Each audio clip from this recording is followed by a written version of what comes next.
Aux Grecs qui veulent voir Jésus et qui s'adressent à Philippe. Seigneur, nous voulons voir Jésus. Jésus répond par l'intermédiaire d'André et de Philippe que la grande espérance du monde, sa mission, est en train de se réaliser.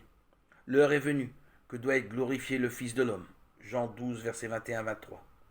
Il ne se présente pas comme un Messie soldat, maître de la terre par les armes. Il s'agit d'une toute autre vérité. Il s'agit de l'invraisemblable victoire de la vie sur la mort, de la victoire qui libère tout homme et redonne sens à notre destinée. En vérité, je vous le dis, si le grain de froment tombé dans la terre ne meurt pas, il demeure seul. Mais s'il meurt, il porte beaucoup de fruits. Jean 12, verset 24. Si Jésus n'était pas mort comme chacun d'entre nous, lui-même restait donc seul. Et Jésus enchaîne. Celui qui aime son âme la perd, et celui qui hait son âme en ce monde la gardera pour la vie éternelle. Jean 12, verset 25. Perdre son âme, en clair, c'est accepter de mourir, c'est remettre son âme entre les mains du Père. C'est le grand travail que Jésus va accomplir maintenant. Et Jésus nous invite à le suivre sur ce chemin.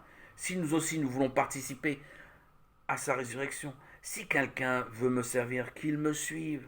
Et là où je suis, mon serviteur sera aussi. Si quelqu'un me sert, mon Père l'honorera. C'est la grande espérance apportée à tout homme et annoncée ce jour aux Grecs qui cherchent à voir Jésus. Seigneur, nous voulons voir Jésus. Jean 12, verset 21.